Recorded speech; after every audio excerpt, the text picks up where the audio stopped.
Welcome to the Love Your Life and Yourself podcast, the weekly show where science meets soul and mom chaos meets mind mastery. You're not just a mom. You're a woman with dreams, a career, a body that needs care, and a soul that craves more. This podcast is your permission slip to stop surviving and start thriving in motherhood, health, career, and stress resilience. I'm your host, Dr. Ashley Rath, and every week we bring you actionable insights and transformative conversations to help you create a life you truly love. From evidence-based wellness strategies to authentic self-discovery, we'll explore what it takes to thrive through expert interviews and real unfiltered stories. Let's dive into today's episode. Welcome back, everyone. What if 3 minutes of cold could shift your mood, your metabolism, and your stress response for the rest of the day? Today, we're unpacking cold immersion therapy or ice baths or cold plunges, whatever you want to call it, what it is, what it helps with, and exactly how to start safely. No dares, maybe just one, but we're going to go over the physiology, your breath, and how to consistently create it in your habits. So welcome. I'm Dr. Ashley Rath. As always, this is educational and not medical advice. So talk to your physician before doing this, especially if you are pregnant or have high blood pressure or heart issues. So what is cold immersion therapy? Cold immersion or ice baths or cold plunges or whatever you may call it is essentially brief exposure to cold water, usually within the 40 to 50 degree range for a specific physiological goal: faster cool downs, muscle recovery, immune modulation, mood support, stress resilience, faster recoveries. Really, it's a modern take to hydrotherapy, which is like cold therapy. This surged, I would say, like in the 18th, 19th centuries as personalized counter movements to a one size fits all medicine. So even then, it had its champions and critics, I would call it, but interest has continued to spread. And I would say it is fairly sexy right now in the United States. And there is, I feel like they have been doing hot springs and cold back and forth for centuries now in modern day. Now we have, ice baths with ice bath chillers, etc. So why does this matter? Really, it is a therapy that I started using more regularly in the last year. And I think it's fantastic. I think it's amazing and I feel better. So I want to dive a little bit deeper into what it actually says and what the research is saying too. So what there's a couple big things that research has shown that cold immersion does. Number one is really a faster cool down. So if you train hard or live where it's hot, this cold immersion therapy, roughly around that 50 degrees, can cut this cool down time roughly in half with essentially just passive rest. So this is really useful for heat stress and expended energy and just long efforts. The number two thing research shows is muscle recovery. So the cold essentially restricts or constricts blood vessels and limits the swelling and soreness after tough sessions, workout sessions, or events, or games, or meets, etc. So this is really great for heavy days of lifting or events. And however, if you want to gain muscle, you don't want to use this cold immersion right after you lift, as that can kind of slow down muscle gain. However, this has been going on for many, many, many years now. Trainers, especially in higher level athletes, have these in their locker rooms where after practice or after games, the athletes are going in and submerging into these ice baths. Really helps with that muscle recovery and faster recovery for overall heightened performance. Another really cool thing that research shows is it has immune modulation. So over weeks, what we're going to go through in a little bit is adding breath work to these cold immersions. This cold appears to shift this inflammatory signaling to more anti-inflammatory. So therefore, you're going to have more good, less bad in pro-inflammatory cells circulating. So what happens over time is your immune function actually improves. You have better immune functions. You're going to get sick less often and you're going to have fewer symptoms. So this is promising, but not necessarily like a cure all, right? But we do know that it helps to modulate the immune system, which is huge. The other thing, which I find this one, because I can actually feel it the most, is mood. There are research articles that suggest some people experience immediate mood lifting and long-term relief from anxiety, depression, etc.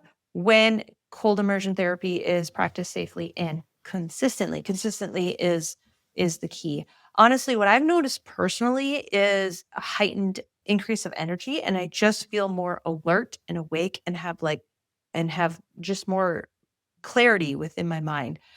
Um, Obviously, the other benefits are fantastic too, but this is the one that personally I feel the best on. I do want to go over, because I am saying this publicly, that their safety is obviously the first and foremost. We want everyone to stay safe.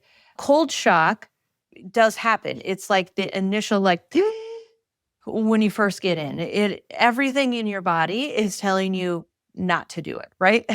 Get out, get out, get out. There's this like involuntary gasp, and you have faster breathing, your heart rate goes up, your blood pressure spikes. So what I tell people is enter on the exhale and then try to keep your shoulders down. Your initial reaction is going to be, whoa, shoulders up to your ears. You're going to gasp in for air. But really, this is a great opportunity to start to get to start implementing some breath work.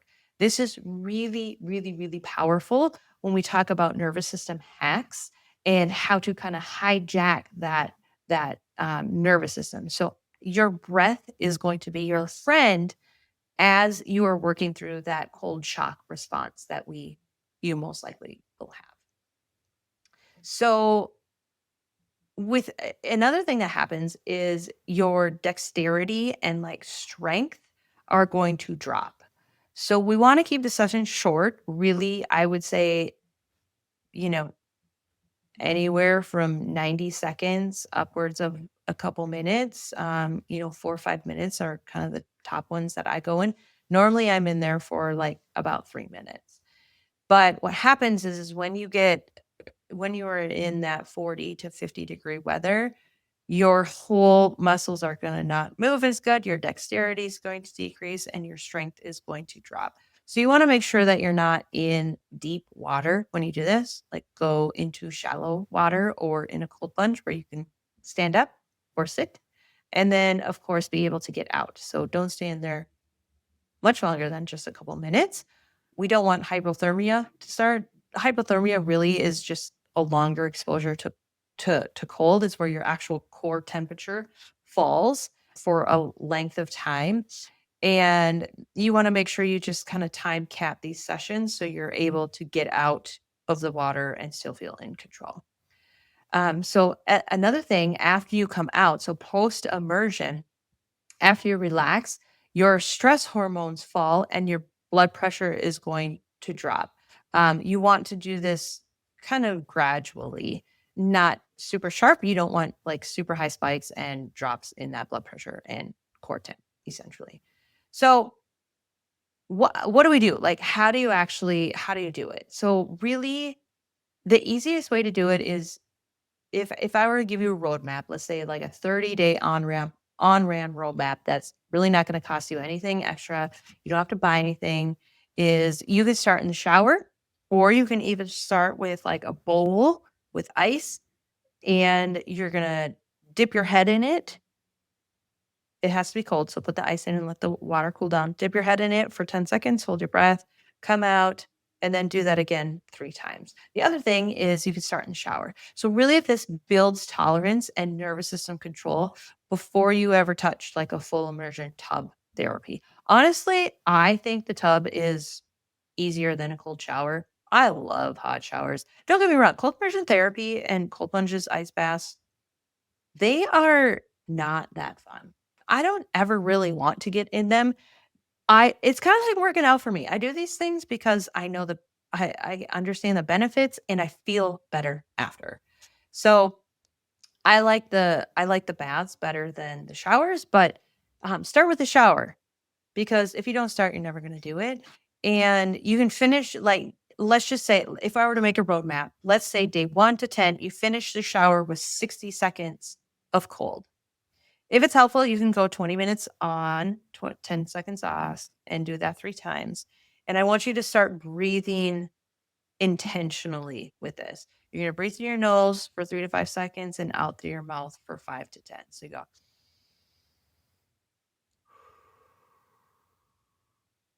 And then what you can add is like a soft hum to exhale and encourage nitric acid to help oxygen delivery. So you're going to breathe 1, 2, 3, 4, 5, breathe out for 10. So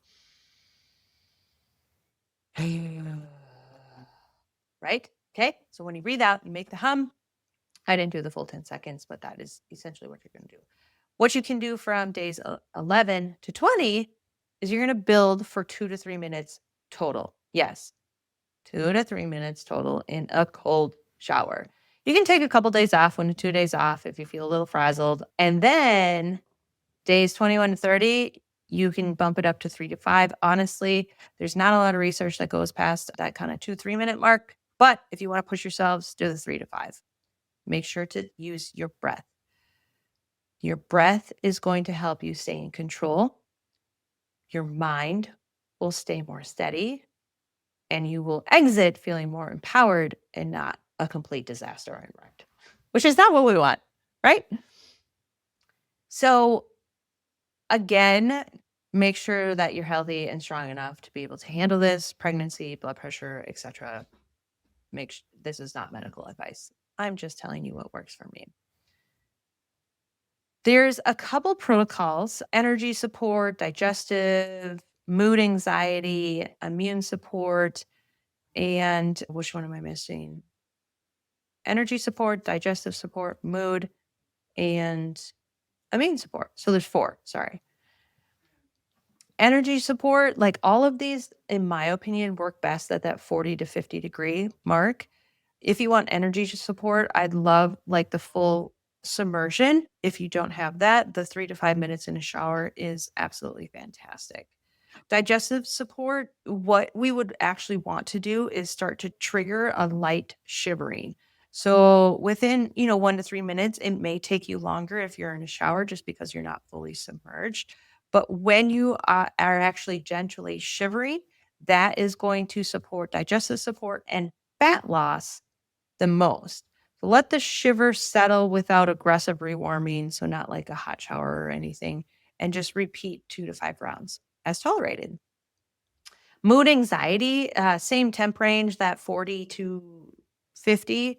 You can have like your hands outside if you're in a bath for stability, and just make sure you're really, really working on your breath as you're in there for that 2 to 5 minute frame.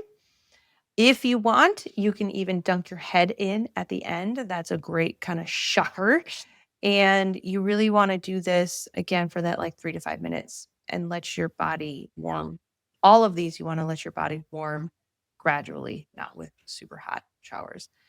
Um, Immune support, actually, you do have a little bit of back and forth. You can do cold, hot. Cold, hot, what it does is it restricts or it constricts. So everything in your body, everything will get small, not everything, but your vessels, your arteries, your veins, etc., will constrict. And then in heat or warm baths, they will expand. So it acts as like a pumping mechanism, that contrast. And so if you're sick or you want some more immune support, this is a great thing to do. You can actually do this if you live in cold temperatures, like you can go outside really cold, go in the hot shower, go outside. So you can do this with air as well, but it works faster and stronger with cold immersion therapy.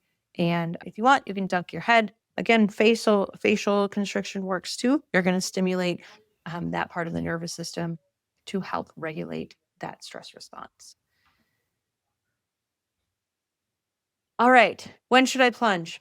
Well, many people love the mornings for alertness. If muscle growth is, again, your top priority, don't do it right after your workouts. If it's not a huge priority, it really, really helps with muscle recovery. So after workouts, after long runs, after hot days, doing it for a cool down is really great.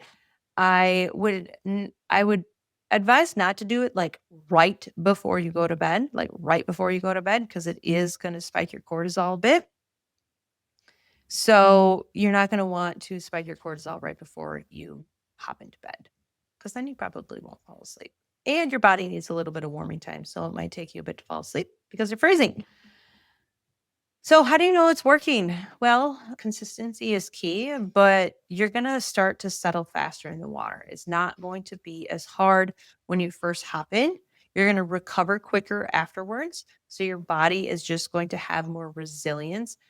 What I notice the most is in my energy and moods. They're more stable. I am more alert. I am more awake. And I just feel better. So if this landed on you, please share. I'd love to hear your comments and what you're doing and what's working or what's not working. Or I'd love to hear when you are going to start your challenge. Again, please share this podcast on your socials. Hit the like button, hit the follow button, write a review. It really helps spread the word, and I would be ever so grateful. Again, if you have any questions, please feel free to reach out. I'd love to connect with you. Talk soon. Thanks for tuning in to Love Your Life and Yourself. I hope today's episode gave you one more tool or one more truth to help you thrive in your health, happiness, and resilience. Remember, loving yourself isn't selfish, it's leadership. And it's the foundation for building a life that actually feels like yours. If this spoke to you, hit that follow button, leave a review, and send it to a friend who needs to hear it. And if you want to dive even deeper, grab a copy of my #1 best-selling book, Love Your Life and Yourself. It's the heart behind this podcast, and it's helped thousands of women step into a life they actually love. You can find it at drashleyrath.com or through the link in the show notes. Until next time, take care of you and keep choosing to love your life and yourself.